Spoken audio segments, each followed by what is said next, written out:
Pinagtaksilan, itinulak sa bingit ng kamatayan ng sariling asawa at matalik na kaibigan sa mismong gabi ng aking baby shower. Habang ako'y nalulunod sa malamig na tubig, ang tanging nakita ko ay ang kanilang mga nising puno ng pagnanasa sa aking kayamanan. Ngunit hindi patapos ang aking hininga. Isang estranghero ang sumagip sa akin mula sa kailaliman. Sino siya? At paano ko haharapin ang bukas kung ang mga taong dapat ay nagpuprotekta sa akin ang siyang pumatay sa aking pagkatao? Narito na ang aking muling pagsilang. Ayoko na sa kanya, Selena. Sawang-sawa na ako sa pagpapanggap na mahal ko ang babaeng yan. Kung hindi lang dahil sa mamanahin niya mula sa kanyang lolo, matagal ko na siyang itinapon sa kalsada. Ang bawat salitang binitiwan ni Marco ay tila mga laslas ng patalim sa kaluluwa ni Clara. Nakatayo siya sa likod ng makapal na kortinang pelus sa madilim na pasilyo ng kanilang mansyon, hindi kalayuan sa marangyang bulwagan kung saan idinaraos ang kanyang baby shower. Ang halahak ni Selena, ang babaeng itinuring niyang parang kapatid, ay sumunod na narinig, isang tunog na puno ng pait at panunuya. Poor Clara, wika ni Selena habang humihigop ng wine. Akala niya talaga ay fairy tale ang buhay niya. She's so pathetic, Marco. Ni hindi niya napapansin na gabi-gabi tayong magkasama habang natutulog siya sa kabilang silid, yakap ang mga pangarap niyang pampamilya. Sa mga sandaling yon, tila huminto ang pag-ikot ng mundo para kay Clara. Ang kanyang mga kamay, na nooy mahigpit na nakahawak sa isang maliit na kahon, ay nagsimulang manginig. Sa loob ng kahong iyon ay ang isang pares ng sapatos ng sanggol na siya mismo ang nagburda ng pangalan ng kanilang magiging anak. Isang sorpresa sana para kay Marco sa gabing ito. Ang puting tela ng sapatos ay tila naging kasing dumi ng katotohanan ng kasalukuyan niyang natuklasan. Ang kanyang dibdib ay sumikip, bawat hininga ay naging isang pakikibaka. Hindi siya makasigaw. Ang sakit ay hindi nagmula sa galit, kundi sa isang malalim at malamig na kawalan. Ang lalaking pinangakuan niyang mamahalin habang buhay, ang lalaking ama ng 7 buwang sanggol sa kanyang sinapupunan, ay nagnanais lamang ng kanyang kamatayan at kayamanan. Ang bawat tibok ng puso ni Clara ay naging isang mabigat na martilyo na dumudurog sa kanyang pagkatao mula sa loob. Dahan-dahan niyang binitawan ang maliit na kahon. Wala itong nalihang ingay nang lumapag sa makapal na alpombra. Ngunit para kay Clara, iyon na ang huling hudyat ng pagguho ng kanyang buhay. Nanlalabo ang kanyang paningin dahil sa luhang pilit niyang pinipigilan. Lumabas siya patungo sa garden pool upang makalanghap ng hangin. Umaasang ang lamig ng gabi ay makapagpapatigil sa nag-aapoy na hapdi sa kanyang puso. Ngunit hindi doon nagtatapos ang bangungot. Clara, nandyan ka pala! Boses ni Selena ang bumasang sa katahimikan ng gabi. Nakatayo ito sa gilid ng pool. Ang mga mata ay kumikinang sa ilalim ng liwanag ng buwan, ngunit walang bakas ng pagkakaibigan. Sa likod nito, lumitaw si Marco. Ang kanyang mukha ay kasing tigas ng bato. Walang kahit anong emosyon nang makita ang asawang basag na ang puso. Narinig mo kami, hindi ba? Tanong ni Marco. Ang kanyang boses ay malamig pa sa tubig ng pool. Mabuti na rin siguro to. Ayoko na ring magpanggap, Clara. You're a burden. Your love is a shackle that I want to break. Marco, ang anak natin. Ang tanging naibulalas ni Clara. Ang kanyang boses ay isang mahinang pagsusumamo. Hinawakan niya ang kanyang malaking tiyan, pilit na pinoprotektahan ang buhay sa loob nito mula sa kalupitan ng amang nasa harapan niya. Isang mapait na ngiti ang sumilay sa labi ni Selena. Ang anak mo, Clara, hindi kay Marco. Dahil sa sandaling mawala ka, ako na ang magiging reyna ng bahay na ito. At ang batang yan, wala siyang puwang sa mundong itatayo namin. Bago pa man makakilo si Clara, naramdaman niya ang isang malakas na tulak mula sa mga kamay ni Selena. Ang kanyang katawan ay nawala ng balanse. Ang hangin ay tila huminto sa pag-ihip habang siya ay nahuhulog pabalik sa malalim at madilim na tubig. Ang pagbagsak ng kanyang katawan sa pool ay lumikha ng isang malakas na agos na lumamon sa kanyang buong pagkatao. Habang siya ay lumulubog, ang huling nakita niya ay ang anino ni na Marco at Selena sa ibabaw ng tubig. Nakatayo lang sila, pinapanood ang kanyang dahan-dahang pangpanaw. Walang kamay na umabot, walang sigaw ng saklolo. Ang huling nakita niya ay ang pagtalikod ni Marco, ang lalaking kanyang sinasamba, habang dahan-dahang naglalaho ang bulto nito sa gitna ng kadiliman ng gabi. Ang malamig na tubig ay pumasok sa kanyang ilong at lalamunan, isang mapait na lasa ng kloro at kamatayan. Sa ilalim ng pool, ang ingay ng party sa labas ay naging isang malabong ugong, isang mundong puno ng tawanan na wala ng kinalaman sa kanya. Ang mga ilaw ng mansyon na dati isimbolo ng kanyang pangarap ay tila mga bituing unti-unting namamatay sa kanyang paningin. Sa gitna ng kanyang pagkawala ng malay, naramdaman ni Clara ang isang malakas na sipa mula sa loob ng kanyang sinapupunan. Isang sipa ng pagkapit sa buhay. Isang sipa na tila nagsasabing, "Inay, huwag mo kaming iwan." Isang matinding hapdi ang gumuhit sa kanyang puso. Mas masakit pa sa nasusunog niyang baga. Naisip ni Clara ang kwarto ng sanggol na buwan-buwan niyang pininturahan ng sarili niyang mga kamay. Ang bawat disenyo ng ulap at bituin na puno ng pag-asa. Lahat ng iyon ay para sa pamilyang akala niya ay totoo. Ngunit isa lamang palang bitag na gawa sa ginto at kasinungalingan. Pinilit niya iangat ang kanyang kamay, sinusubok ang abutin ng ibabaw ng tubig na tila milya-milya ang layo. Ngunit ang bigat ng kanyang basang gown at ang panghihina ng kanyang katawan ay humila sa kanya pababa sa pinakamadilim na bahagi ng pool. "Patawad, anak. Patawad." Ang huling panalangin na umalingaw-ngaw sa kanyang isipan bago tuluyang binalot ng itim ang kanyang paningin. Ngunit sa sandaling ang kanyang huling hininga ay muntik nang kumawala bilang mga bula sa tubig. Isang malakas at mabilis na anino ang bumasag sa katahimikan ng kailaliman. Hindi ito ang mga kamay ni Marco. Hindi ito ang pagtulong na inaasahan niya mula sa mga taong mahal niya. Isang pares ng matitigas at mainit na bisig ang biglang yumakap sa kanyang baywang, humahablot sa kanya mula sa bingit ng kawalan. Sa gitna ng malabong paningin, bago siya tuluyang mawalan ng diwa, isang mukha ng lalaki ang lumitaw sa harap niya sa ilalim ng tubig, mangmatang puno ng determinasyon at isang hindi maipaliwanag na lungkot na tila nakikiramay sa kanyang sariling pagdurusa. Ramdam ni Clara ang mabilis na pag-angat ng kanilang mga katawan patungo sa liwanag. Ngunit ang tanging katanungang naiwan sa kanyang puso ay, bakit ang isang estranggero ang nagbuwis ng buhay para sa kanya, habang ang lalaking kanyang minahal ay hinayaan siyang malunod sa sarili niyang mga luha? Ang katahimikan ng gabi ay muling nabasag na ang dalawang katawan ay lumitaw sa ibabaw.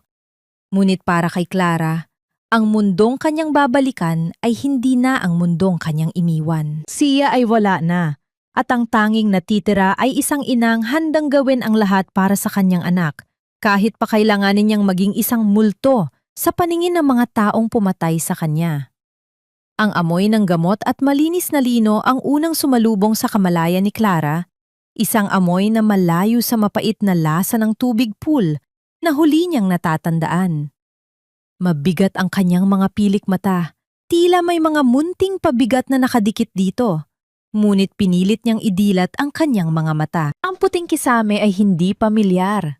Ang bawat tunog ng makina sa gilid ng kanyang higaan ay nagsisilbing patunay na tumitibok pa ang kanyang puso, isang mabagal at pagod na ritmo sa gitna ng katahimikan ng silid. "Gising ka na!" Isang malalim at baritunong boses ang narinig niya mula sa madilim na sulok ng silid. Nais kumilos ni Clara. Nais niyang itanong kung nasaan siya. Ngunit ang kanyang lalamunan ay tila punong-puno ng tuyong buhangin. Isang mainit na kamay ang marahang pumatong sa kanyang balikat Pinipigilan siyang bumangon. Huwag kang piliting gumalaw. Ligtas ka na rito sa aking mansyon. Pagpapatuloy ng lalaki habang lumalapit sa liwanag. Doon ay nakita ni Clara ang mukha ng kanyang tagapagligtas, si Mateo.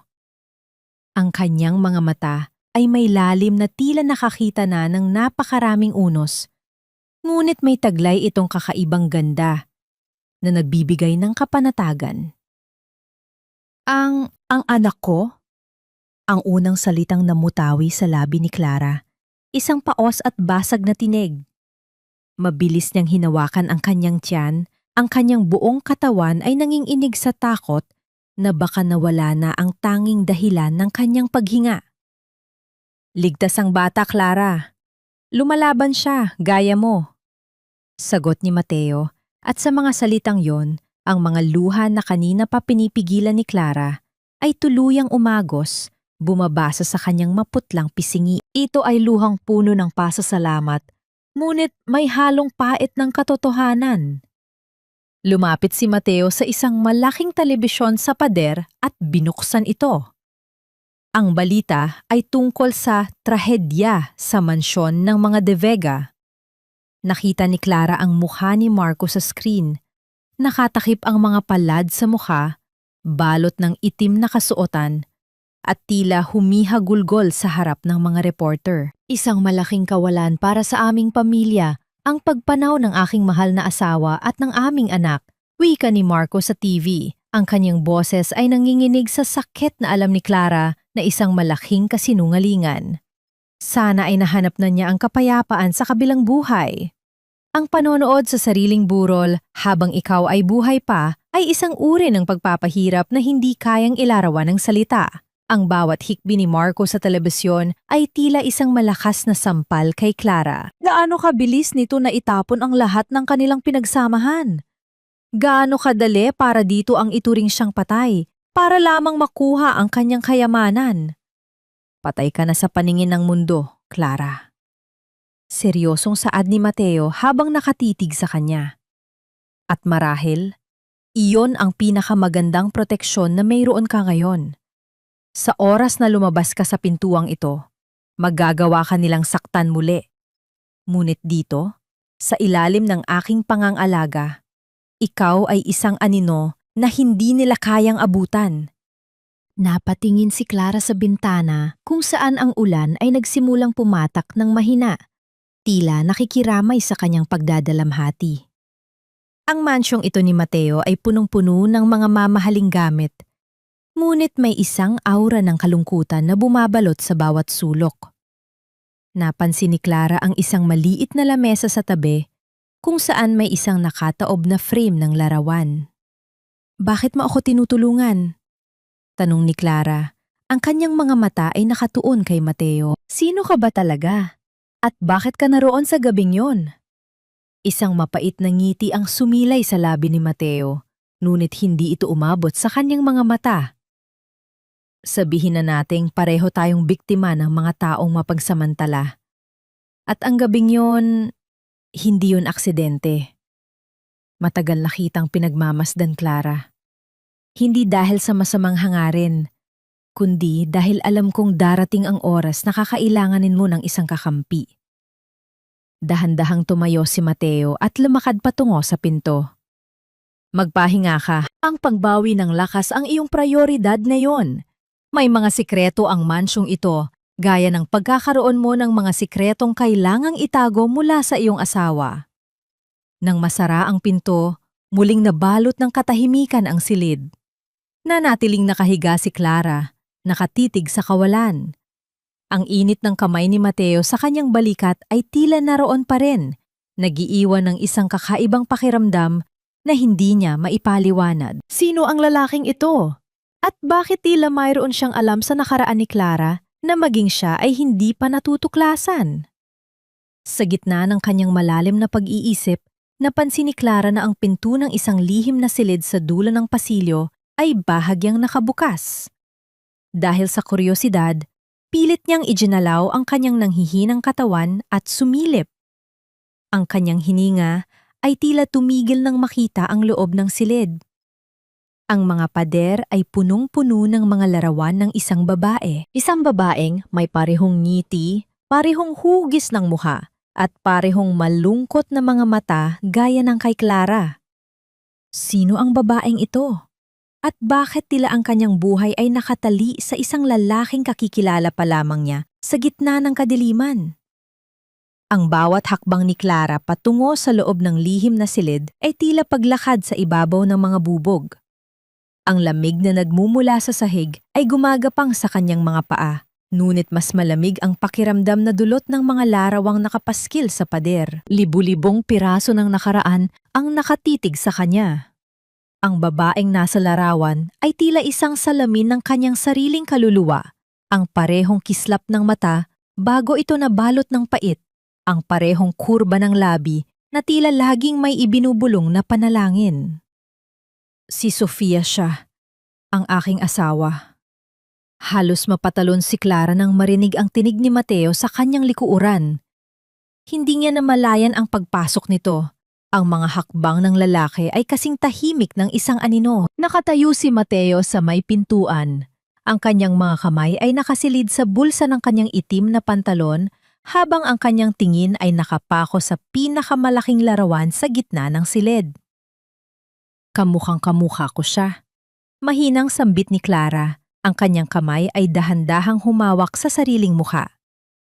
Kaya mo ba ako iniligtas? Dahil sa mukhang ito? Lumingon si Mateo sa kanya, at sa unang pagkakataon, nakita ni Clara ang isang lamat sa matigas na maskara ng lalaki. Iniligtas kita dahil alam ko ang pakiramdam ng mawalan, Clara.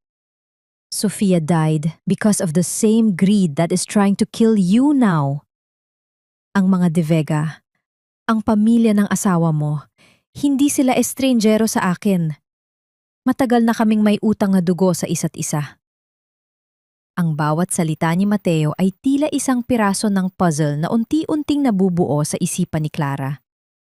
Ngunit bago pa siya makapagtanong ng higit pa, ang usapan nila ay naputol ng isang tawag sa telepono ni Mateo. Habang abala ang lalaki, ang isipan ni Clara ay lumipad patungo sa mansyong dati niyang itinuring na tahanan. Sa mga sandaling yon, sa loob ng marangyang sala ng mga De Vega, ang hangin ay hindi puno ng pagdadalamhati, kundi ng tensyon at kasakiman. Si Selena ay prenteng nakaupo sa paboritong sofa ni Clara, habang si Marco ay pabalik-pabalik sa paglalakad, hawak ang ilang mga papeles. Marco, stop pacing! Masyado kang nerbyoso! Asar na wika ni Selena habang tinitingnan ang kanyang bagong manicure. Patay na si Clara. Ang kailangan na lang nating gawin ay siguraduhin na ang lahat ng ari-arian ng lolo niya ay mapupunta sa pangalan mo. That's what we planned, right? Hindi ganoon kadali yon, Selena. Asik ni Marco, ang kanyang mukha ay pulang-pula sa galit at pagmamadali. Ang mga abogado ng matanda ay mabusisi. Kailangan nating mahanap ang orihinal na kopya ng testamento. At ikaw, huwag ka nang masyadong kampante. People are starting to talk. Masyado kang mabilis lumipat dito sa bahay. Let them talk. Sagot ni Selena na may kasamang mapang-uyam na tawa. Wala nang makakapigil sa atin. Sa wakas, ang lahat ng meron ang dakilang si Clara ay sa akin na. At ang anak mo? Magkakaroon na rin siya ng marangyang buhay sa oras na makuha natin ang pera. Samantala, sa mansyon ni Mateo, ang ulan ay nagsimulang bumuhos ng malakas. Lumilikha ng isang malungkot na himig sa bubungan.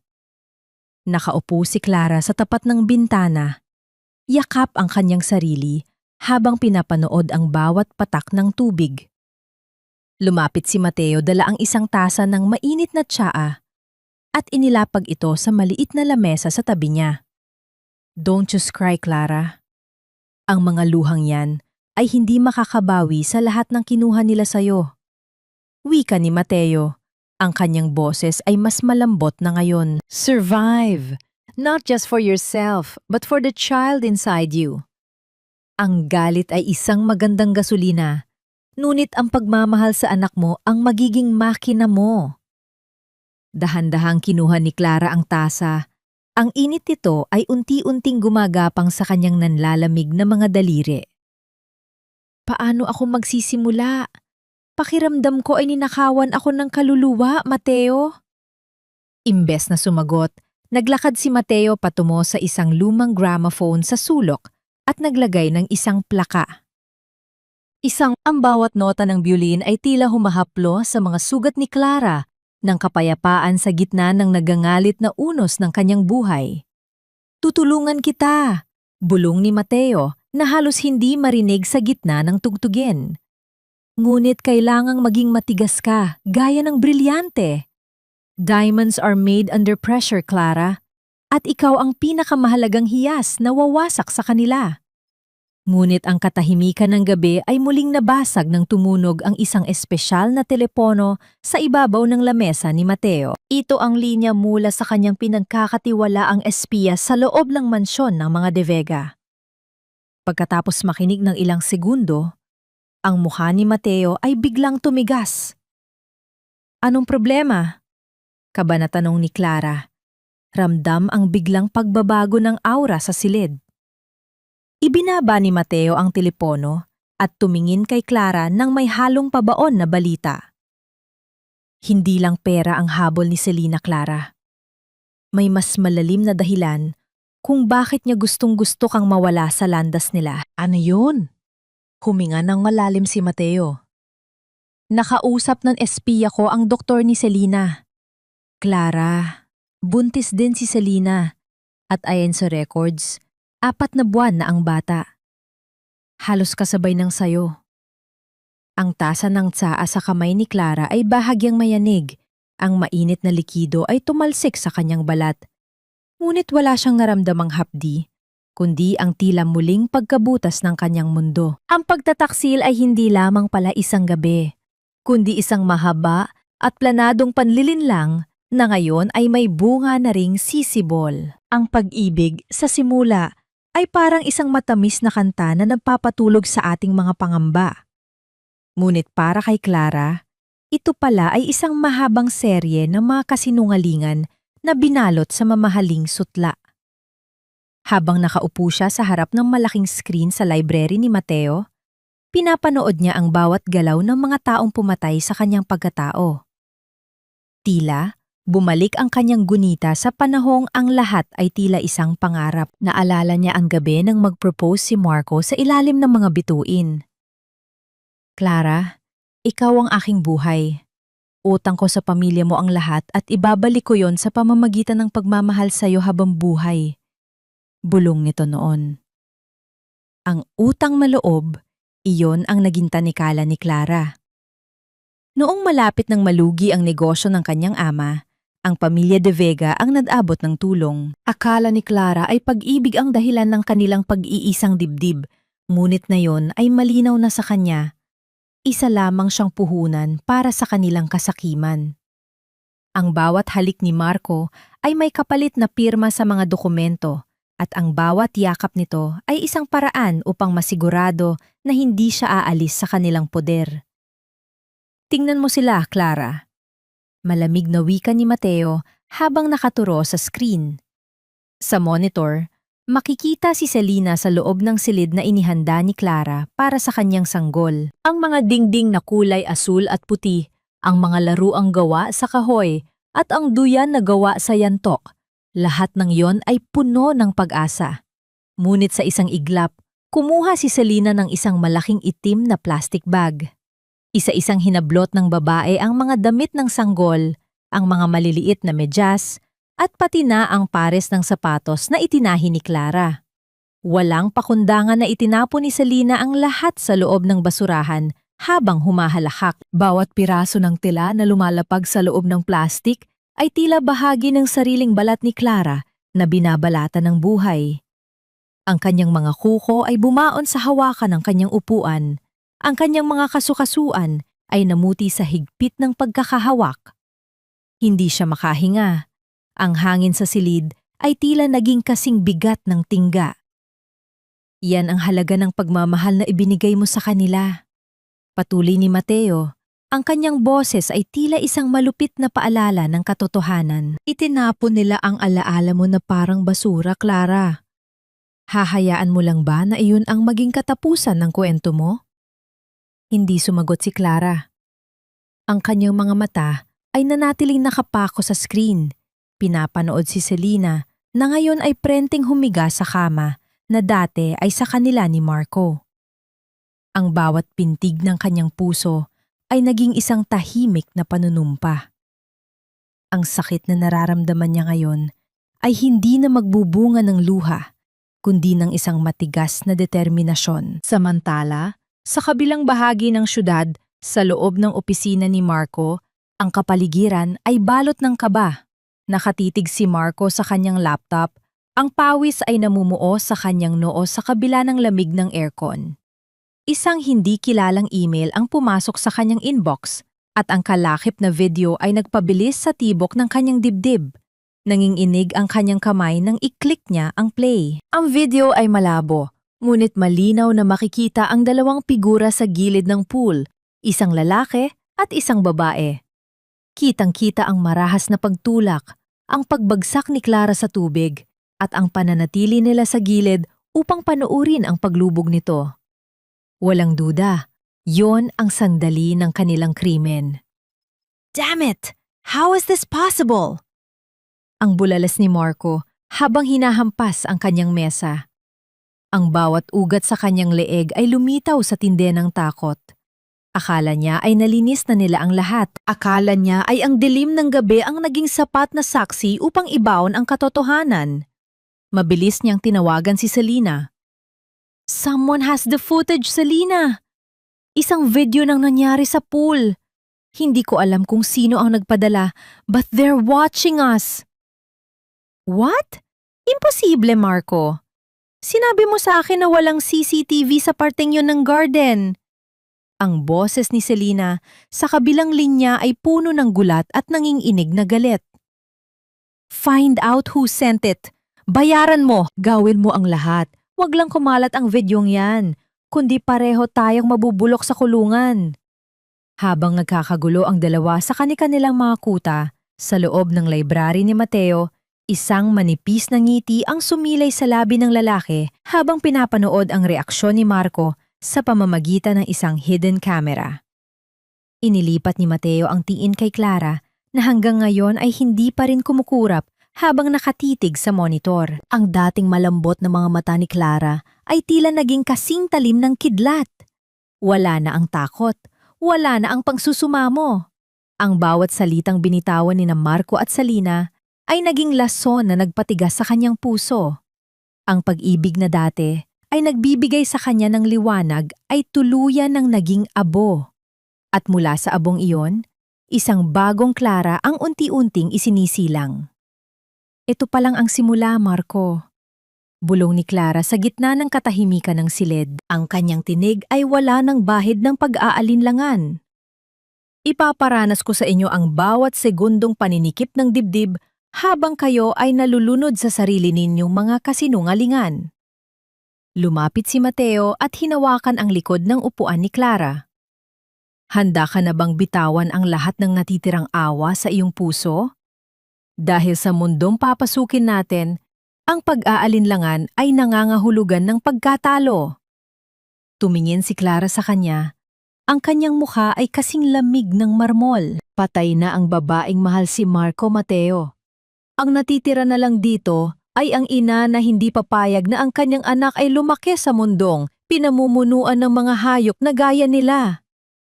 Ngunit ang kanilang pag-uusap ay muling nabasag nang ang security system ng mansyon ni Mateo ay naglabas ng isang babala. May isang sasakyang pamilyar na nakatigil sa labas ng malaking tarangkahan. Isang sasakyang madalas gamitin ni Marco sa kanyang mga lihim na lakad. Ang kaba sa dibdib ni Clara ay muling bumangon. Ngunit bago pa siya makapagsalita, ang monitor ay nagpakita ng isang mas nakakapanghilakbot na imahe.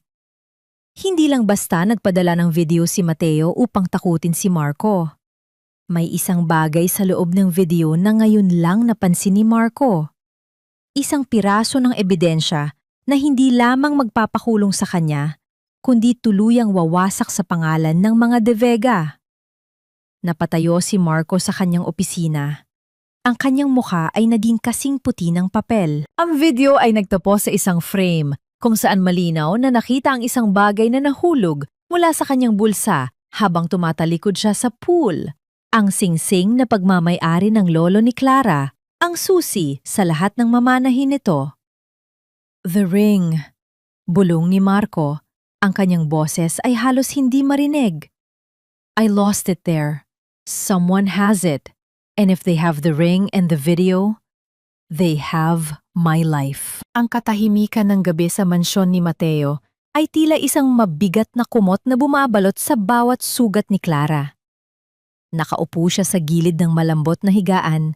Ang kanyang mga kamay ay marahang nakapatong sa kanyang tiyan na tila ba doon lamang nakatuon ang lahat ng kanyang natitirang lakas. Ang tanging liwanag sa silid ay ang maputlang sinad ng buwan na dumadaloy mula sa malaking bintana. Nagbibigay ng anyong pilak sa kanyang maputlang balat. Sa gitna ng kanyang malalim na pag-iisip tungkol sa kawalang hiyaan ni na Marco at Selena, isang hindi inaasahang sensasyon ang gumulantang sa kanyang diwa. Isang malakas at mabilis na pintig. Isang sipa na tila isang munting suntok mula sa loob, humihingi ng atensyon, nagpaparamdam ng presensya. Ang mga mata ni Clara ay lumaki. Ang kanyang hininga ay sandaling napatigil. Pagkalipas ng ilang segundo, muli itong naulit. Mas malakas, mas mapangahas. Isang sipa ng buhay sa gitna ng lahat ng kamatayan at pagtataksil na kanyang naranasan. Anak? Bulong ni Clara, at sa unang pagkakataon mula nang mangyari ang trahedya sa pool, ang kanyang boses ay hindi nayanig sa takot, kundi sa isang matinding pag-asa. Ang bawat luhang pumatak mula sa kanyang mga mata ay hindi na dahil sa pait ng kahapon, kundi dahil sa milagrong nagaganap sa kanyang sinapupunan. Nandyan ka pa? Lumalaban ka pa rin para sa akin. Isang mahinang katok sa pinto ang bumasag sa kanyang sandali. Pumasok si Mateo, bit-bit ang isang tray ng pagkain, ngunit agad siyang napatigil nang makita ang basang mukha ni Clara. Ang kanyang mukha ay agad na nabalot ng pag-aalala. Clara, may masama bang nararamdaman? Tatawag ba ako ng doktor? Sunod-sunod na tanong ni Mateo habang mabilis na lumalapit. Umiling si Clara, isang matamis na ngiti ang sumilay sa kanyang mga labi, na tila ba isang bahagare pagkatapos ng unos? Hindi, Mateo. Nararamdaman ko na siya. Sumisipa siya. Napakalakas niya. Ang tensyon sa mga balikat ni Mateo ay biglang naglaho. Isang kakaibang kislap ang lumitaw sa kanyang mga mata. Isang emosyong hindi madalas makita sa isang lalaking kasing tigas ng brilyante. Dahan-dahan niyang inilapag ang tray at tumingin sa tiyan ni Clara nang may halong pagkamangha. Maaari ko bang... Ang mahiyain at puno ng respetong tanong ni Mateo. Ang kanyang kamay ay bahagyang nakaangat, naghihintay ng pahintulot. Tumango si Clara at hinawakan ang kamay ni Mateo upang gabayan ito patungo sa bahagi kung saan naramdaman niya ang sipa. Nang mandikit ang kanilang balat, tila may isang kuryente ng koneksyon na dumaloy sa pagitan nila. Ang init ng palad ni Mateo ay nagbigay ng isang uri ng kapanatagan na matagal nang hindi nararamdaman ni Clara mula sa isang lalaki. At doon, muling sumipa ang sanggol, tila ba binabati ang estrangerong nagligtas sa kanilang buhay. Isang mahinang tawa ang kumawala sa mga labi ni Mateo, isang tunog na puno ng tunay na kaligayahan. He's a fighter, Clara. Gaya mo. Huwag kang mag-alala. Mula sa araw na ito, ituturing ko siyang parang tunay kong anak. Walang sinumang makakasakit sa inyo hanggat ako ang kasama nyo. I will be your shield, and he will be our hope. Sa mga sandaling yon, ang silid ay binalot ng isang kakaibang init. Hindi lamang ito tungkol sa pasasalamat, kundi isang umuusbong na damdaming binuo mula sa parehong sakit at pangangailangan ng pagkalinga. Ang distansya sa pagitan ng kanilang mga mukha ay tila lumiit. Ang bawat hininga ay naging isang tahimik na pangako. Ipinatong ni Mateo ang kanyang isa pang kamay sa balikat ni Clara, isang kilos na puno ng paggalang at kilig na tila nagpapahiwatig na hindi lamang siya isang tagapagligtas, kundi isang lalaking handang magmahal muli. Ngunit sa labas ng mundong iyon ng katahimikan, ang panganib ay patuloy na gumagapang. Sa mansyon ng mga De Vega, hindi mapakali si Selena. Habang si Marco ay balot ng takot dahil sa video, si Selena ay may ibang pinagkakaabalahan. Nakatayo siya sa harap ng salamin, hawak ang kanyang sariling tiyan, ngunit ang kanyang isipan ay nakatuon sa isang bagay na nakita niya sa social media feed ng isang kilalang supplier ng mga mamahaling gamit pang sanggol. Ang sasakyang yun. Bulong ni Selena habang tinititigan ang isang malabong litrato sa screen ng kanyang phone. Isang itim na SUV na nakaparada sa tapat ng isang pribadong klinika. Isang sasakyang pamilyar sa kanya dahil madalas niya itong makita sa mga business event ni Marco noon. Ang sasakyan ni Mateo Valderrama. Ngunit hindi ang sasakyan ang nagpatayo ng balahibo ni Selena, kundi ang anino ng isang babaeng dahan-dahang sumasakay dito. Isang babaeng may pamilyar na paraan ng paghawak sa kanyang tiyan. Isang kilos na tanging si Clara lamang ang gumagawa. Hindi maaari! Ang nangiinig na saad ni Selena. Ang kanyang mga kuko ay bumaon sa kanyang palad. Patay ka na, Clara. Siniguro namin patay ka na. Hinala. Iyon ang lason na nagsimulang dumaloy sa sistema ni Selena. Isang hinala na kung mapapatunayan ay hindi lamang wawasak sa kanilang mga plano, kundi magiging mitsa ng isang mas malaking digmaan na hindi nila inaasahan. Ang bawat puting rosas na nakapaligid sa kabaong ay tila isang malaking insulto sa katotohanan. Sa gitna ng simbahan, nakasuot ng kasing itim ng kanyang kaluluwa na barong, nakatayo si Marco sa harap ng maraming tao. Ang bawat hikbi nito ay tila isang pinag-isipang kumpas ng isang maestro sa isang dula-dulaan ng kasinungalingan. Clara was my world. Ang aming anak ang dapat na magiging liwanag ng aming tahanan. Wika ni Marco sa harap ng mikropono. Ang kanyang boses ay nangangatog, pilit na humihiin ng simpatya mula sa mga nakikiramay. Ngunit kinuha sila sa akin ng isang malupit na tadhana. Ang tanging hiling ko na lang ngayon ay ang mabigyan sila ng kapayapaang nararapat sa kanila. Sa isang madilim na sulok ng balcony ng simbahan, nakatago sa likod ng makapal na kortina, nanonood si Clara sa pamamagitan ng isang maliit na monitor na konektado sa mga kamera ni Mateo. Ang kanyang mga kuko ay bumaon sa kanyang palad hanggang sa mag-iwan ito ng mapupulang marka.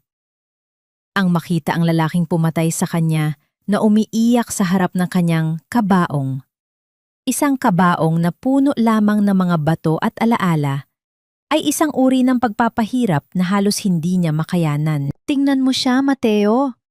Bulong ni Clara. Ang kanyang tinig ay kasing lamig ng hangin sa loob ng simbahan. He's so good at this. Akala mo talaga ay nadudurog ang puso niya.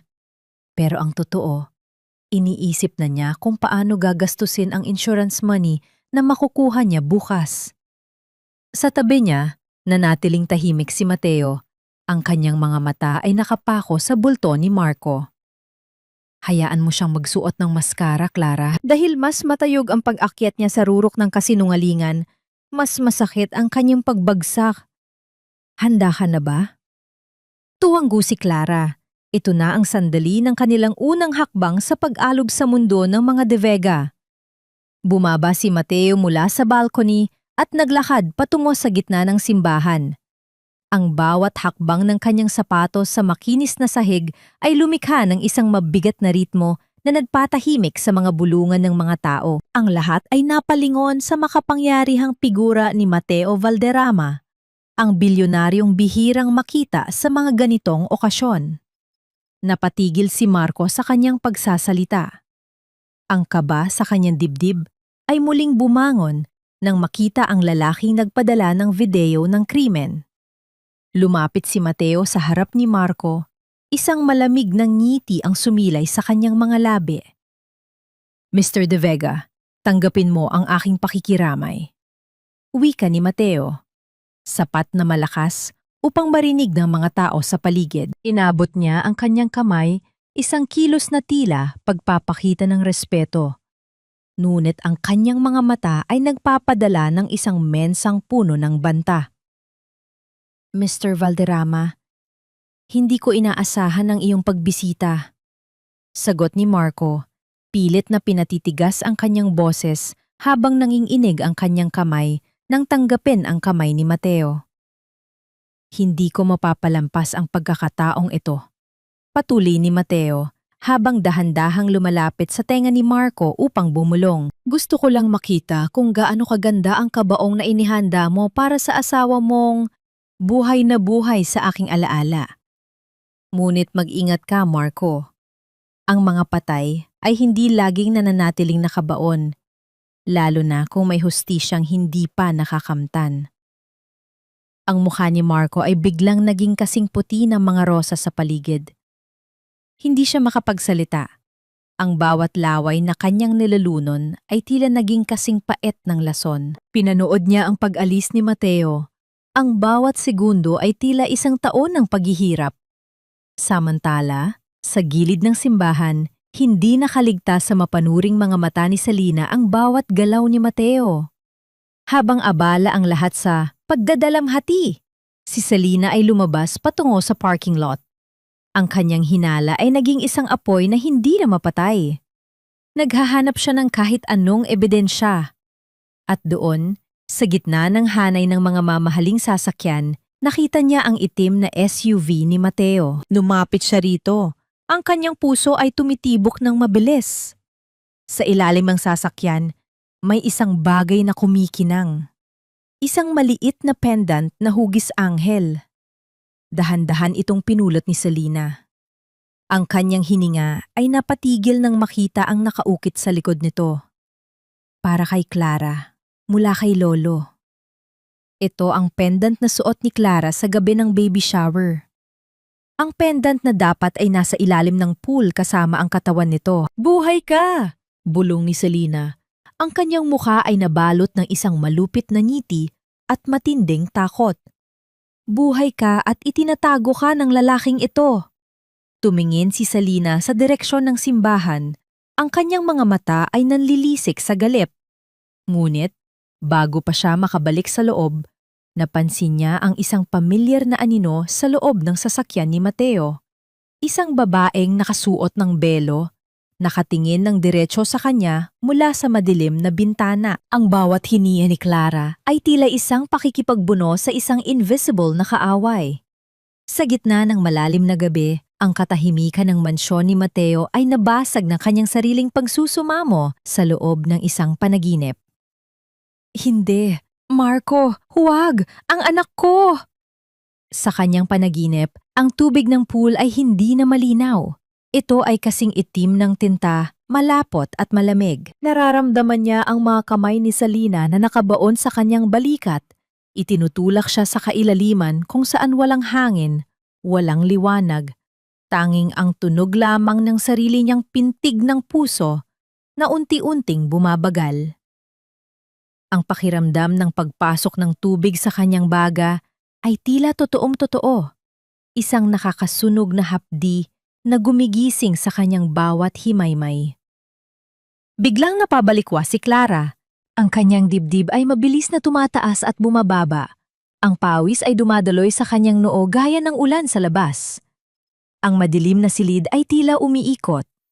Hinawakan niya ang kanyang leeg, pilit na kumukuha ng hangin, ngunit ang bawat hininga ay tila may kasamang lasa ng kloro at takot. Clara! Clara, gising! Ang pinto ng silid ay mabilis na bumukas. Sa gitna ng anino, lumitaw ang bulto ni Mateo. Hindi na ito ang bilyonaryong laging formal at kontrolado. Ang kanyang buhok ay gulo-gulo at ang kanyang mga mata ay balot ng matinding pag-aalala. Mabilis siyang lumapit sa gilid ng higaan, at hinawakan ang nanginginig na mga kamay ni Clara. Mateo, ang tubig! Nalulunod ako muli! Ang basag na tinig ni Clara. Hindi niya mapigilan ang paghikbi. Ang bawat luhang pumatak sa kanyang pisingi ay tila mga kristal ng kanyang pagkawasak. Wala ka sa tubig, Clara. Nandito ka sa piling ko. Ligtas ka! Malumanay na wika ni Mateo. Umupo siya sa gilid ng kama at dahan-dahang hinila si Clara patungo sa kanyang dibdib. Isang matagal na katahimikan ang bumalot sa kanila. Sa loob ng yakap ni Mateo, naramdaman ni Clara ang init na unti-unting nagpapatunaw sa yelo ng kanyang trauma. Ang bawat haplos ng lalaki sa kanyang likod ay tila isang pangako ng proteksyon. Dahan-dahang itinaas ni Mateo ang mukha ni Clara. Ang kanilang mga mata ay nagtagpo sa ilalim ng malamlam na liwanag ng lamp. Ang distansya sa pagitan ng kanilang mga labi ay tila naglaho. Nararamdaman ni Clara ang mainit na hininga ni Mateo sa kanyang balat. Isang pakiramdam na nagpabilis sa kanyang tibok ng puso sa paraang hindi niya inaasahan. Isang kilig na tila nagmumula sa kailaliman ng kanyang pagkatao. Isang pagnanais na makaramdam ng pagmamahal pagkatapos ng mahabang panahon ng pagpapahirap.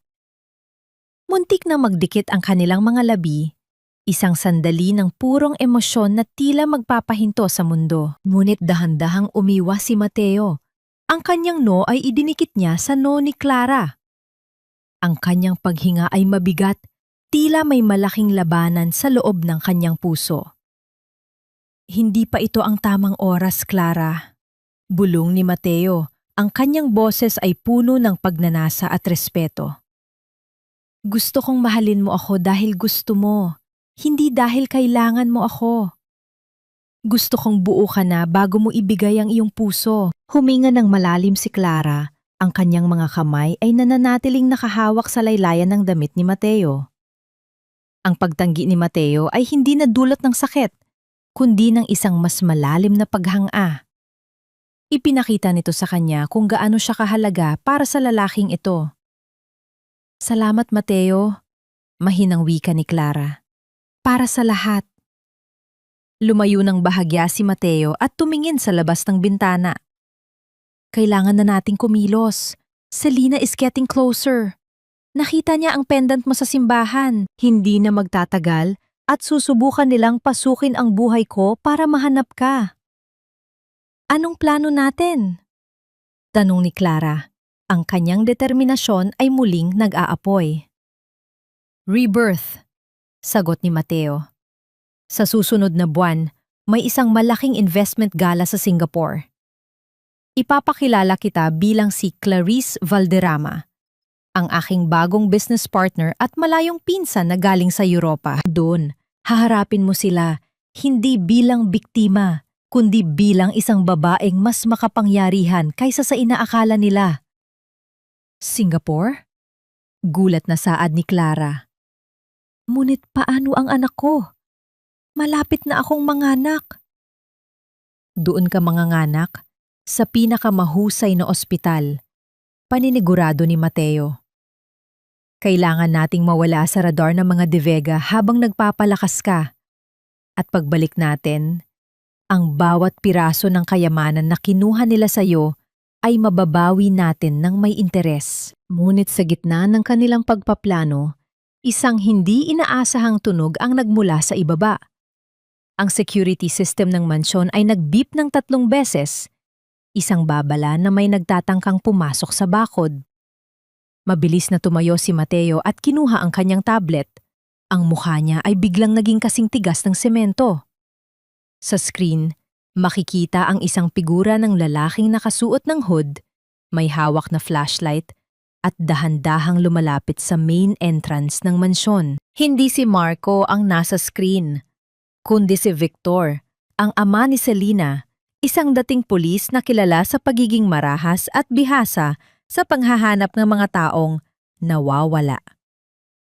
Nahanap na nila tayo, bulong ni Mateo. Ang kanyang mga mata ay nanlilisik. At hindi sila titigil hanggat hindi nila nakikita ang bangkay mo. Hindi na ako ang babaeng minsang nagmakaawa para sa inyong pagmamahal. Ang babaeng yon ay tila naiwan na sa gabing pinili ninyong sirain ang lahat. Tahimik na nakatitig si Clara sa sarili niyang refleksyon sa malaking salamin ng isang marangyang suite sa Singapore. Lumipas na ang 6 na buwan mula ng gabing nagkaroon ng matinding kaguluhan sa mansyon ni Mateo. Ang gabing muntik nang masira ang kanilang kapayapaan dahil sa ginawa ni Victor. Sa loob ng mga buwang iyon, ang bawat segundo ng kanyang buhay ay inilaan niya sa pagpapalakas. Hindi lang ng kanyang katawan, kundi ng kanyang isipan. Sa gilid ng silid, isang maliit na crib ang dahan-dahang gumagalaw. Nilapitan ito ni Clara at isang malambot na ngiti ang sumilay sa kanyang mga labi. Doon ay mahimbing na natutulog ang kanyang anak na si Gabriel, isang malusob na sanggol na may mga matang tila kasing kislap ng mga bituin. Si Gabriel ang kanyang naging sandigan, ang kanyang paalala na ang buhay ay laging may paraan upang bumangon mula sa abo. Handa ka na ba, Clarice? Ang tinig ni Mateo ay nanggaling sa pintuan. Nakasuot ito ng isang napaka-eleganteng taksido. Ang kanyang aura ay kasing tapang ng isang hari. Lumapit siya kay Clara at dahan-dahang ipinatong ang kanyang kamay sa balikat nito. Sa ilalim ng liwanag ng chandelier, ang pulang gown ni Clara ay tila nag-aapoy. Isang kulay na sumisimbolo sa dugo ng kanyang nakaraan at sa bagsik ng kanyang kasalukuyan. Handa na ako, Mateo. Sagot ni Clara. Ang kanyang boses ay wala ng bahid ng takot. Gusto kong makita nila kung anong klaseng halimaw ang nilikha nila. Ang Manila Diamond Gala ay ang pinaka-inaabangang kaganapan sa mundo ng negosyo. Ang lahat ng makapangyarihang tao ay naroon, kabilang na sina Marco at Selena. Ang dalawa ay tila mga bida sa sarili nilang dula. Si Selena, na ngayon ay malaki na rin ang tiyan, ay nakasuot ng gown na puno ng kumikinang na bato. Habang si Marco ay prenteng nakikipag-usap sa mga investor, hawak ang baso ng mamahaling champagne. Akala nila ay tapos na ang lahat. Akala nila ay ang huling piraso ng kayamanan ni Clara ay malapit na nilang mahawakan. Ngunit ang katahimikan ng ballroom ay biglang naputol nang bumukas ang malaking pinto. Ang lahat ay napalingon. Ang bawat bulungan ay napatigil, pinalitan ng isang mabigat na katahimikan na tila ba ang hangin ay naging kasing lamig ng yelo. Naunang pumasok si Mateo Valderrama, ngunit hindi siya ang sentro ng atensyon. Ang lahat ng mata ay nakatuon sa babaeng nakahawak sa kanyang bisig. Si Clara, o sa paningin nila, si Clarice Valderrama, ay naglalakad ng may dignidad na tila isang reyna na muling nagbabalik sa kanyang kaharian. Ang bawat hakbang ng kanyang sapatos ay lumika ng isang ritmo na tila tibok ng puso ng isang taong nagbabalik mula sa hukay. Ang kanyang buhok ay nakaistilo ng napakapormal at ang kanyang mga alahas ay tila mga patak ng luha na naging brilyante. Sa kabilang dulo ng silid, ang baso ng champagne sa kamay ni Marco ay dahan-dahang nadulas. Hindi ito lumika ng tunog sa makapal na alpombra, ngunit ang pagtalsik ng alak sa kanyang sapatos ay tila naging isang babala. Ang kanyang mga mata ay nanlaki, ang kanyang hininga ay napatigil.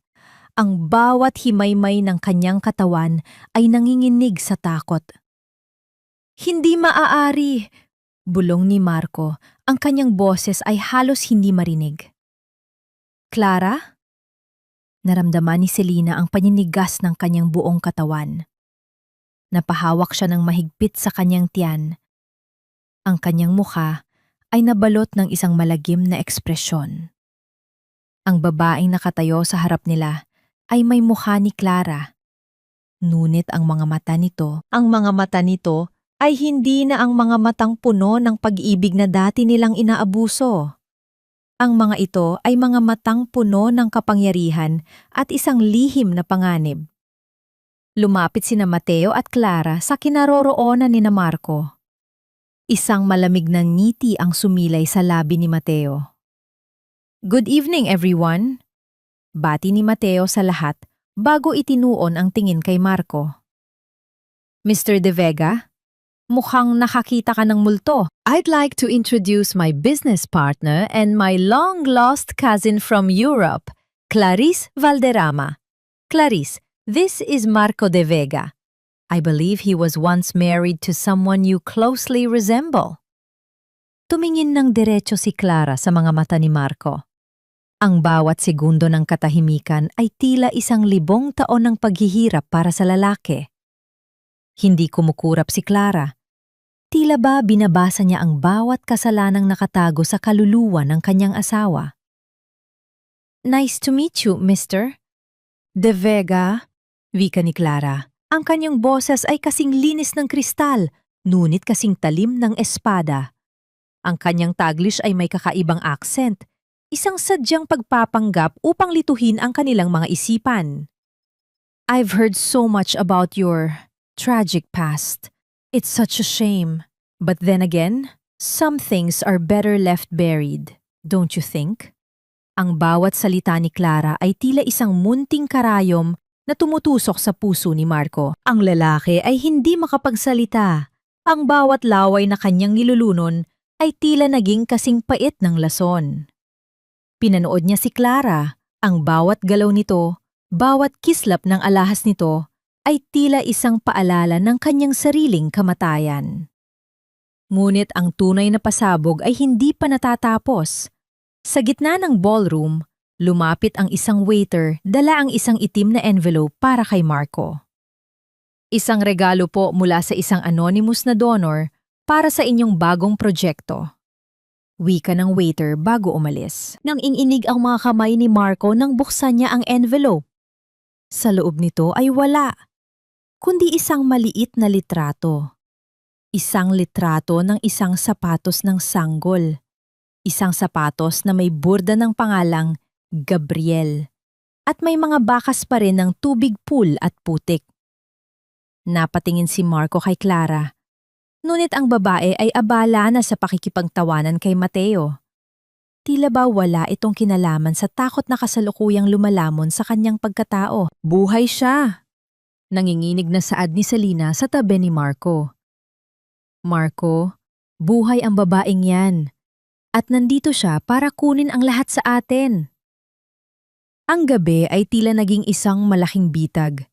At sina Marco at Selena, ang mga hayop na unti-unting napapaligiran ng isang mga ngaasong hindi nila inaasahan. Sino ka ba talaga? Bakit mo ginagawa ito sa amin? Ang boses ni Marco ay tila isang gasgas na plaka, nanginginig at puno ng desperasyon habang kino-corner niya si Clara, na ngayon ay kilala bilang Clarice, sa isang madilim na veranda ng Grand Ballroom. Ang ingay ng tawanan at tunog ng mga kubyertos mula sa loob ay tila milya-milya ang layo.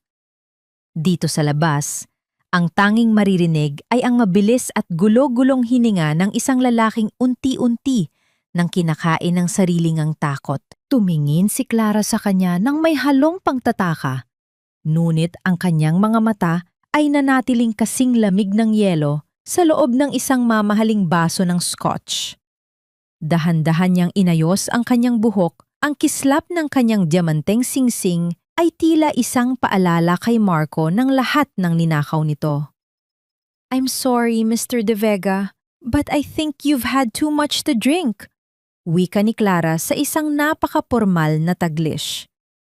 Ang kanyang boses ay walang bakas ng pang-inginig, walang bahid ng emosyon. You keep looking at me as if I'm a ghost.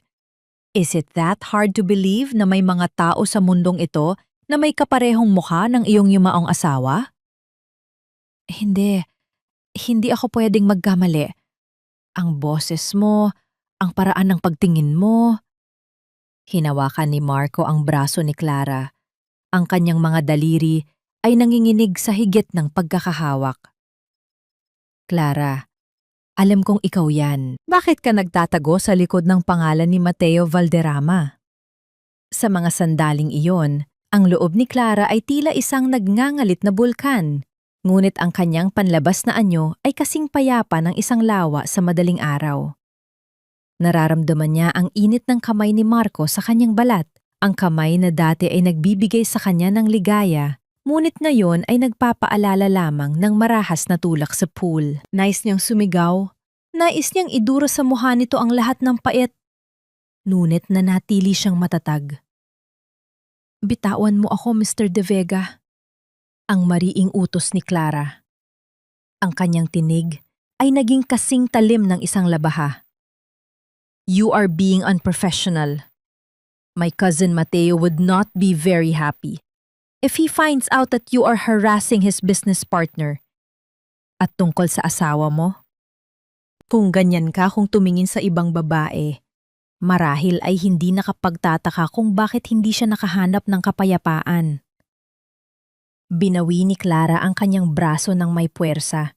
Iniwan si Marco na tuliro at tila isang asong nawawala sa gitna ng ulan. Habang naglalakad palayo si Clara, ang bawat hakbang niya ay tila isang kumpas ng tagumpay. Ito ang simula ng kanyang laro. Ang larong katarungan kung saan ang bawat galaw niya ay idinisenyo upang sirain ang katinuan ng kanyang mga kaaway. Naglakad siya patungo sa ladies' room upang ayusin ang sarili. Ang mansyon ay puno ng mga mamahaling dekorasyon, ngunit para kay Clara, ang bawat palamuti ay tila mga saksi sa kanyang muling pagsilang. Pagpasok niya sa loob, ang amoy ng mamahaling pabango at sariwang bulaklak ay sumalubong sa kanya. Ngunit hindi siya nag-iisa. Nakatayo sa harap ng malaking salamin si Selena, hawak ang isang lipstick na kasing pula ng dugo. Nang makita ang refleksyon ni Clara sa salamin, napatigil ang kamay ng babae. Ang put sa mga mata ni Selena ay sapat na upang sunugin ang buong silid. Hindi mo ako maluloko, Clara. Asik ni Selena, hindi man lang lumilingon. Ang kanyang boses ay puno ng lason. I don't care what Mateo Valderrama says. I know it's you. Hindi ko alam kung paano ka nabuhay sa pool na yon, but let me tell you this.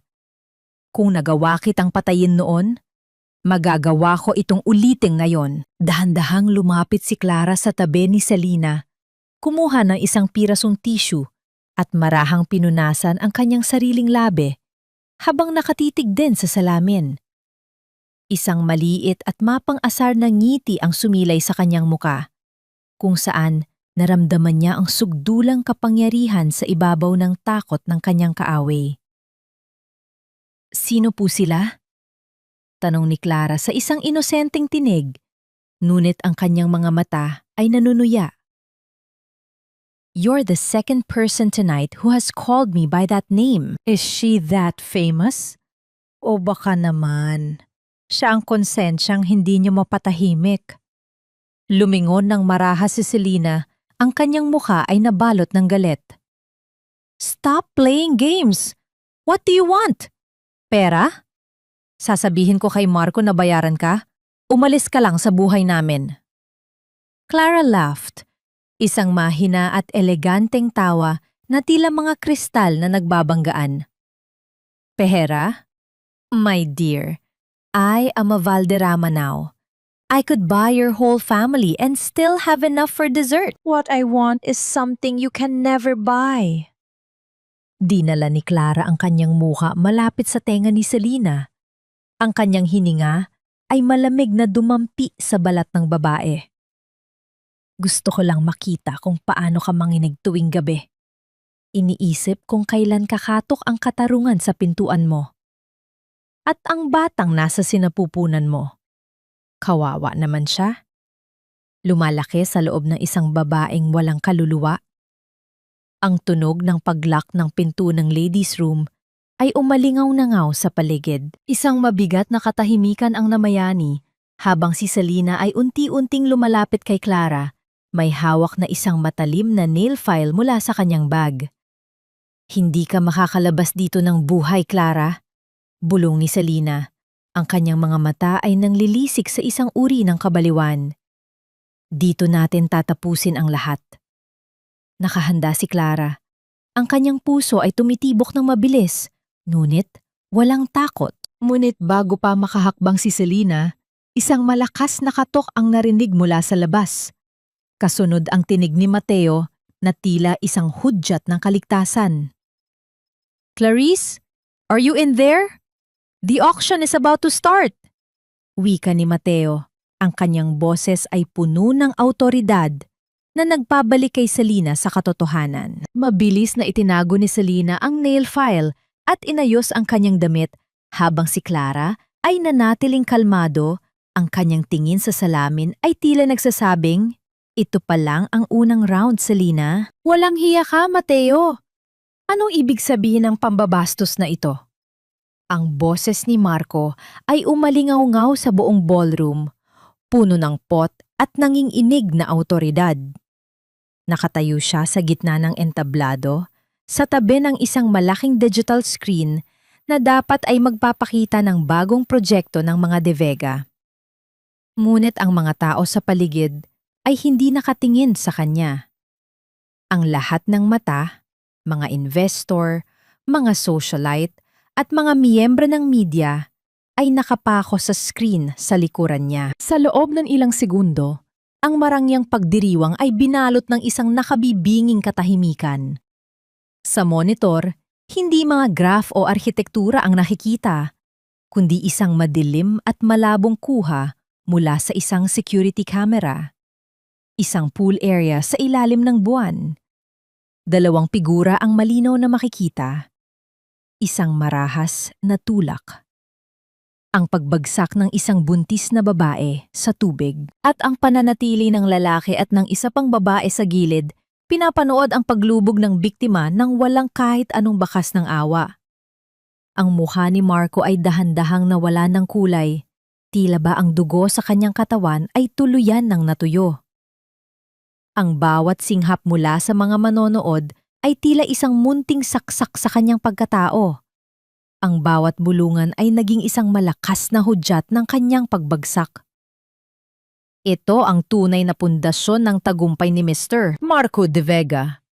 Ang tinig ni Mateo ay umalingaw-ngaw, kalmado, ngunit kasing talim ng isang labaha.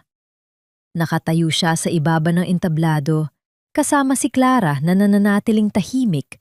Ang kanyang muka ay nababalot ng isang manipis na belo ng misteryo.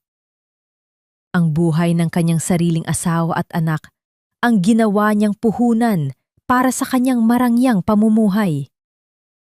Hindi totoo yan. Isang malaking kasinungalingan ang videong yan. It's manipulated! Sigaw ni Marco habang ang pawis ay dumaraloy sa kanyang mukha gaya ng ulan. Lumingon siya sa mga tao, pilit na humihingi ng tulong. Ngunit ang mga mata ng kanyang sariling ama at ng mga board members ay punong-puno na ng pandidiri. Doon ay lumitaw si Selena sa gilid ng entablado. Ang kanyang mukha ay nababalot ng takot na nauwi sa galit. "Marco, kailangan nating umalis dito. Now!" Ngunit sa gitna ng kanyang desperasyon, ang tunay na kulay ni Marco ay lumitaw. Hinarap niya si Selena sa harap ng lahat. Ang kanyang mga mata ay nanlilisik. "Kasalanan mo to. Ikaw ang nagtulak sa kanya. Wala akong kinalaman dito. Pinilit mo lang ako, Selena. Ikaw ang pumatay kay Clara." Ang bawat salita ni Marco ay tila isang malakas na sampal kay Selena. Ang babaeng naniwalang minahal siya ng lalaking ito ay nakaramdam ng isang matinding pait. Ang pagtataksil ni Marco ay hindi lamang kay Clara. Hanggang sa huling sandali, ang lalaking ito ay tanging sarili lamang niya ang pinaliligiran ng kaligtasan. "What? Ikaw ang nagplano nito, Marco? Huwag mo akong ituturo!" Sigaw ni Selena. Ang kanyang boses ay puno ng histerya habang sinusubukan niyang sugurin si Marco. Isang mapait na tawa ang kumawala sa mga labi ni Clara. Dahan-dahan niyang inalis ang kanyang belo at humakbang patungo sa gitna ng liwanag. Ang bawat hakbang ng kanyang sapatos ay lumikha ng isang mabigat na tunog sa sahig ng entablado. Tila ba ang bawat tapak ay isang hudyat ng paghuhukom? "Marco? Selena?" Ang boses ni Clara ay hindi na ang mapagpanggap na boses ni Clarice. Ito ang boses ng babaeng iniwan nila sa ilalim ng tubig. Isang boses na puno ng hapdi, ngunit may taglay na kapangyarihan.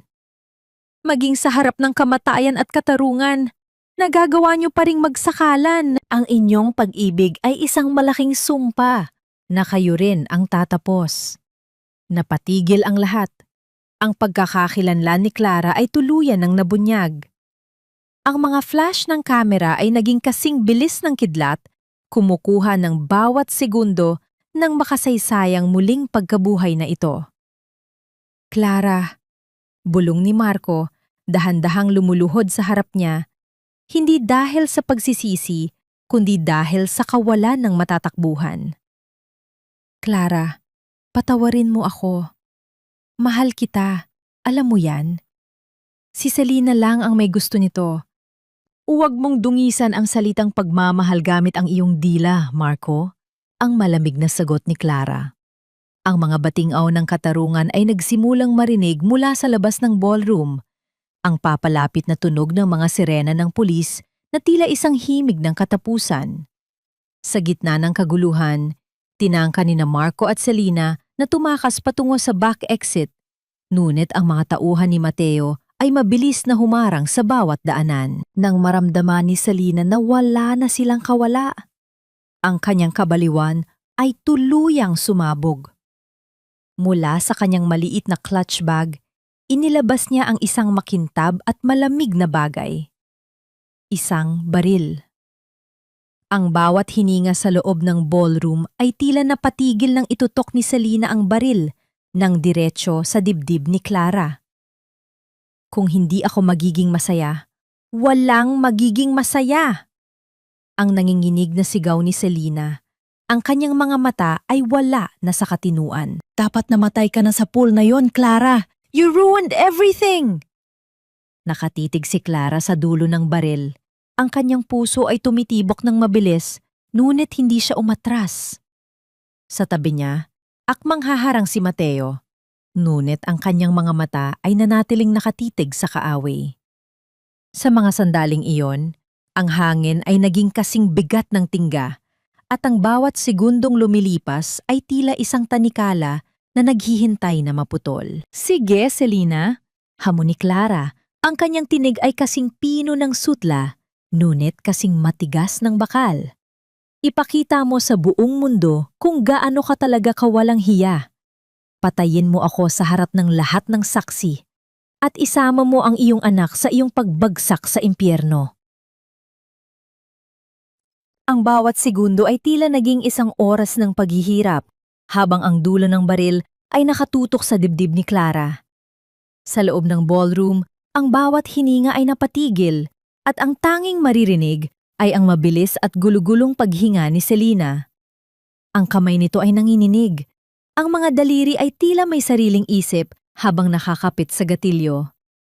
Ang kislap ng galit sa mga mata ni Selena ay hinaluan na ng isang uri ng kabaliwan na wala ng kinatatakutan. Sige Clara, ngumiti ka pa. Ipakita mo sa lahat kung gaano ka katapang. Ang histeryosong sigaw ni Selena. Ang bawat salita ay may kasamang talsik ng laway. Ang kanyang mukha ay pulang-pula at basang-basa ng luha at pawis. Sira na ang buhay ko. Wala na ang perang inaasahan ko. Wala na ang lalaking akala ko ay sa akin. Kung babagsak ako, isasama kita. Sa gitna ng panganib, nanatiling nakatayo ng matuwid si Clara. Nararamdaman niya ang malamig na hangin mula sa aircon na dumadampi sa kanyang balat. Ngunit ang init sa kanyang puso para sa kanyang anak na si Gabriel ang nagbigay sa kanya ng kakaibang lakas. Hindi siya kumukurap. Ang kanyang mga mata ay nanatiling nakatitig ng diretso sa mga mata ni Selena. Hindi bilang isang kalaban, kundi bilang isang inang nakakakita ng isa pang inang naliligaw ng landas. Selena, tingnan mo ang sarili mo. Malumanay na wika ni Clara. Ang kanyang boses ay kasing pino ng sutla na tila isang panggising sa isang masamang panaginip. Hawak mo ang kamatayan sa iyong kamay, habang sa loob mo ay may buhay na nagsisimulang sumibol. Ang batang yan, ang anak mo. Wala siyang kasalanan sa lahat ng duming ginawa niyo ni Marco. Hahayaan mo ba siyang maging biktima ng iyong galit? Napatigil si Selena. Ang kanyang tingin ay panandaliang bumaba sa kanyang sariling tiyan. Ang panginginig ng kanyang kamay ay lalong tumindi. Isang sandali ng pag-aalinlangan ang lumitaw sa kanyang mukha. Isang maliit na lamat sa kanyang maskara ng pot. Ngunit si Marco, sa kanyang sukdulang kaduwagan, ay gumawa ng isang hakbang na lalong nagpalala sa sitwasyon. Akala niya ay ito na ang pagkakataon upang magmukhang bayani sa harap ng mga pulis na papasok na sa pintuan.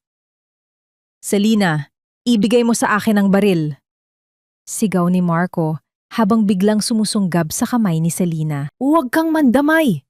Kasalanan mo lahat ito!" Ang marahas na paghablot ni Marco ay nagdulot ng isang kaguluhan. Ang baril ay pumutok patungo sa itaas.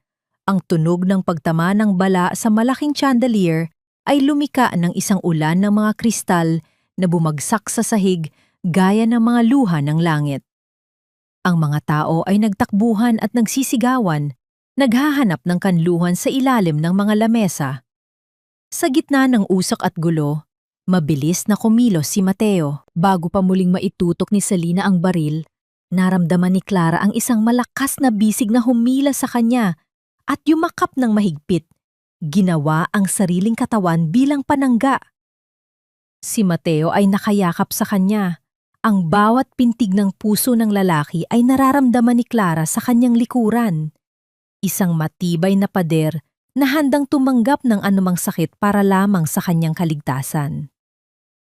"Ligtas ka, Clara. Nandito ako." Bulong ni Mateo. Ang kanyang boses ay puno ng determinasyon. Ang mga pulis ay mabilis na nakapasok at pinaligiran sina Marco at Selena. Walang nagawa ang dalawa kundi ang bumagsak sa sahig. Ang tunog ng mga bakal na posas na kumakapit sa kanilang mga kamay ay ang huling himig ng kanilang maling pangarap. Si Marco ay patuloy na sumisigaw, isinisisi ang lahat kay Selena, habang si Selena ay tuluyan ng nanghina, umiiyak ng walang tunog habang nakatingin sa kisame. Dahan-dahang humiwalay si Mateo kay Clara at hinawakan ang kanyang muka gamit ang dalawang kamay. "Ayos ka lang ba? May masakit ba sa iyo?" Umiling si Clara, ang kanyang mga mata ay puno ng pasasalamat. "Ayos lang ako, Mateo. Salamat, muli, iniligtas mo kami." Pinanood ni Clara ang paglabas ng mga pulis kasama ang dalawang taong sumira sa kanyang buhay. Walang saya sa kanyang puso, tanging isang malalim na pakiramdam ng kapayapaan. Ang katarungan ay hindi laging matamis. Minsan, ito ay may kasamang pait ng panghihinayang sa mga buhay na nasayang dahil sa kasakiman. Lumapit si Mateo at inakbayan si Clara. Dahan-dahan silang naglakad palayo sa ballroom na puno ng basag na kristal. Sa labas, ang madaling araw ay nagsisimula ng sumikat, nagbibigay ng bagong kulay sa kalangitan. Ang bawat sinag ng araw na tumatama sa mukha ni Clara ay tila isang haplos ng pagpapala. "Tapos na, Clara," wika ni Mateo habang nakatingin sa malayo. "Ang bawat sakripisyo mo, ang bawat luhang ibinuhos mo, na yon ay naging daan para sa isang bukas na wala ng anino ng nakaraan." Napahawak si Clara sa kanyang dibdib. Iniisip ang kanyang anak na si Gabriel na naghihintay sa kanya.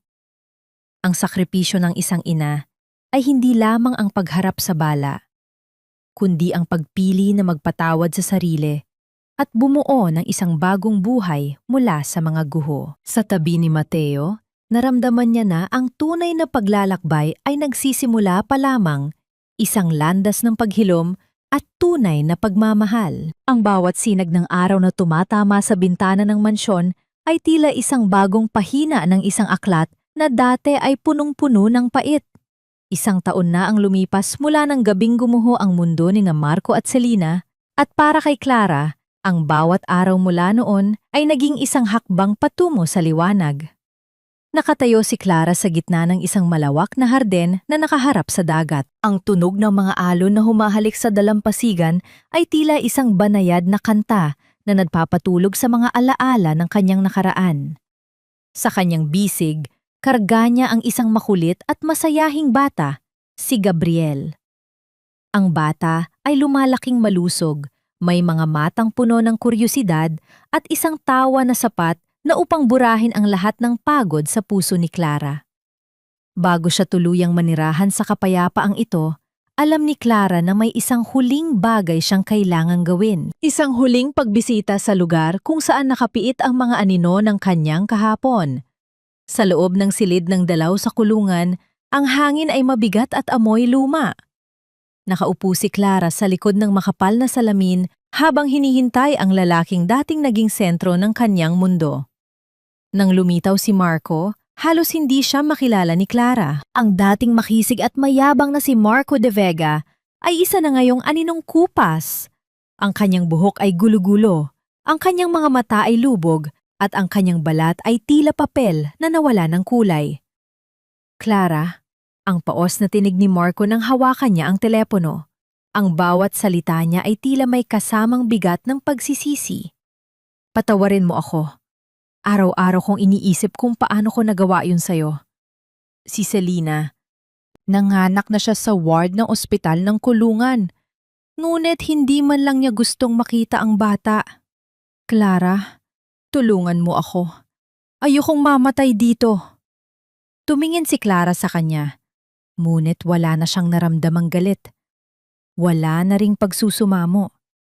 Ang bawat luhang inilaan niya para sa lalaking ito ay natuyo na ng panahon.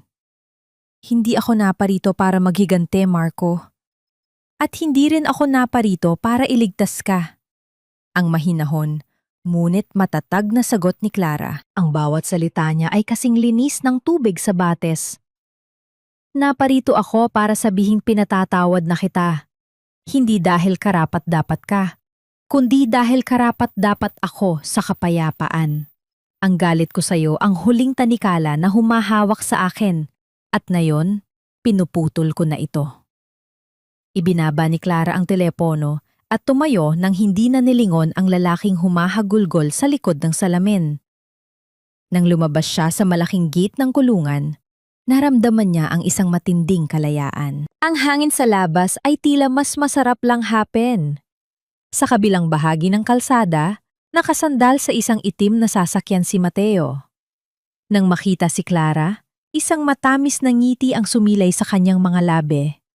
Isang ngiting hindi lamang para sa tagapagligtas, kundi para sa isang lalaking naging tahanan ng kanyang puso.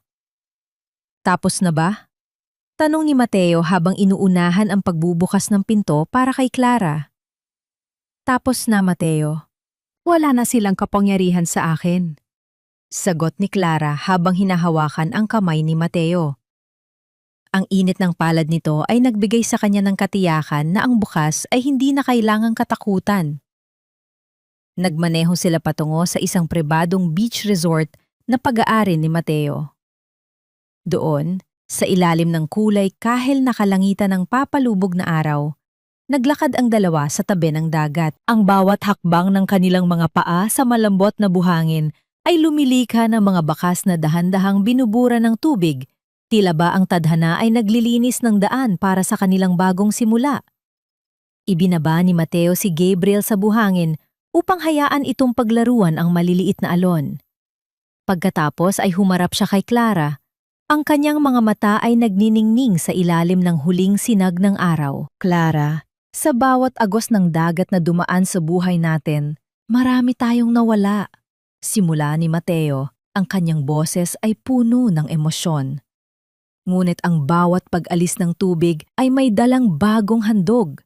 Hindi ko maipapangako na hindi na uulan muli. Ngunit ipinapangako ko na sa bawat bagyo, ako ang magiging silungan niyo ni Gabriel. Ang namayani sa pagitan nila. Dahan-dahang inabot ni Mateo ang isang maliit na kahon mula sa kanyang bulsa. Sa loob nito ay isang simpleng singsing na may asul na bato, kasing kulay ng dagat na sumasaksi sa kanilang pag-ibig. Clarice, Clara, kahit ano pang itawag mo sa sarili mo, ikaw ang tanging babaeng nais kong makasama sa bawat pagsikat ng araw. Bulong ni Mateo. Will you start this new journey with me bilang asawa ko? Ang mga luha ni Clara ay muling dumaloy, ngunit sa pagkakataong ito ay luhang puno ng wagas na kaligayahan. Tumango siya at isinuot ang kanyang braso sa leeg ni Mateo. Hinahayaan ang kanilang mga puso na mag-usap sa gitna ng katahimikan ng dalampasigan. Oo, Mateo. Higit pa sa oo. Sagot ni Clara bago idinikit ang kanyang mga labi sa mga labi ni Mateo. Isang halik na puno ng pangako, paghilom at wagas na pag-asa. Ang bawat agos ng dagat ay patuloy sa pagdating at pag-alis. Ngunit para kay Clara, ang bagong bukas ay hindi na isang pangarap. Ito ang init ng yakap ni Mateo, ang magaan na tawa ni Gabriel, at ang kapayapaang matagal na niyang hinintay.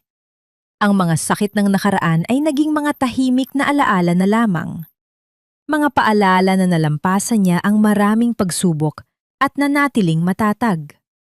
At sa ilalim ng gabing puno ng mga bituin, ang kwento ng babaeng minsang nabalot ng lungkot ay nagtapos bilang kwento ng isang ina na muling natagpuan ang pag-asa at isang bagong simula sa pag-ibig. Ang takip silim ay dahan-dahang naglalatag ng kulay lila at ginto sa malawak na kalangitan, habang ang simoy ng dagat ay humahalimuyak sa bango ng mga namumukadkad na dama de noche sa paligid ng hardin. Nakaupo si Clara sa isang tumba-tumba sa veranda. Pinapanood ang bawat pag-alon ng tubig na tila ba binibilang ang bawat biyayang dumating sa kanyang buhay. Sa kanyang kandungan, mahimbing na natutulog ang maliit na si Gabriel. Ang kanyang paghinga ay banayad at payapa. Isang tunog na para kay Clara ay mas maganda pa sa anumang kanta sa mundo. Napatingin siya sa kanyang mga kamay. Wala na ang panginginig na dulot ng takot. Wala na ang lamig na naramdaman niya noong gabing inakala niyang katapusan na niya sa ilalim ng pool. Ang bawat pilat sa kanyang puso, bagaman naroon pa rin, ay hindi na nagdudulot ng hapdi. Sa halip, ang mga ito ay nagsisilbing dekorasyon ng kanyang katatagan, mga marka ng isang digmaang kanyang napanalunan ng may dignidad. Lalim ng iniisip ng mahal ko. Isang malambot na tinig ang bumasag sa kanyang pagmumuni-muni. Lumapit si Mateo, dala ang 2 tasa ng mainit na tsokolate. Ang kanyang bawat hakbang sa sahig na gawa sa Nara ay lumika ng isang mabigat at pamilyar na tunog na nagbigay kay Clara ng pakiramdam ng seguridad. Umupo si Mateo sa tabi niya at dahan-dahang kinuha ang isa niyang kamay upang hagkan. Iniisip ko lang kung gaano kalayo na ang narating natin, Mateo. Bulong ni Clara. Ang kanyang mga mata ay nagniningning sa ilalim ng liwanag ng buwan. Naitanong ko sa sarili ko, napatawad ko na ba talaga sila? Huminga ng malalim si Clara bago nagpatuloy. At doon ko na-realize na oo, napatawad ko na sila. Hindi dahil nakalimutan ko ang ginawa nila, kundi dahil ayoko nang bigyan pa sila ng espasyo sa puso ko. Marco and Selena are just parts of a story that I've already finished reading. Ang mahalaga ay ang kwentong sinusulat natin ngayon. Numiti si Mateo, isang niting puno ng paghanga. That's the beauty of your soul, Clara. You chose peace over revenge. At ang batang iyon, turo niya sa anak ni Selena na ngayon ay inaalagaan ng isang mapagkakatiwala ang pamilya sa tulong ni Clara. Ang pagsuporta mo sa kanya sa malayo ay patunay na ang kabutihan mo ay walang hangganan. Dahan-dahang sumandal si Clara sa balikat ni Mateo. Sa mga sandaling iyon, ang katahimikan ng gabi ay naging isang banal na sandali. Nahanap na niya ang tunay na kapayapaan. Isang kapayapaang hindi nakadepende sa materyal na bagay, kundi sa pagkakaroon ng malinis na konsensya at pusong marunong magmahal muli. Ang aral na iniwan ng kanyang paglalakbay ay malinaw. Ang bawat trahedya sa buhay ay hindi dulo ng kalsada, kundi isang masakit na liko lamang patungo sa isang mas magandang destinasyon. Ang pag-ibig, kapag totoo, ay hindi nananakit o nagnanakaw. Ito ay nagpapagaling, nagtatanggol, at nagpapalaya. Ang bawat patak ng luha ay naging perlas ng karunungan at ang bawat lamat sa kanyang pagkatao ay doon dumaan ng liwanag upang siya ay muling maging buo. I love you, Mateo. Thank you for being my anchor. Wika ni Clara. I love you more, my Clara. Hinding-hindi ka na muling malulunod. Dahil habang buhay tayong sasabay sa agos ng pag-asa. Sagot ni Mateo. Habang unti-unting lumalalim ang gabi, ang liwanag sa loob ng kanilang tahanan ay patuloy na kumikislap. Isang paalala ng pamilyang nabuo mula sa mga pagsubok, pinatatag ng panahon, at pinanday ng tunay na pagmamahal. Sa wakas, natapos na ang kwento ng babaeng minsang nalunod sa pait. At mula roon, nagsimula ang bagong yugto ng isang babaeng muling natutong mumiti at yakapin ang kaligayahan. Isang yugto na tila wala ng hanggan.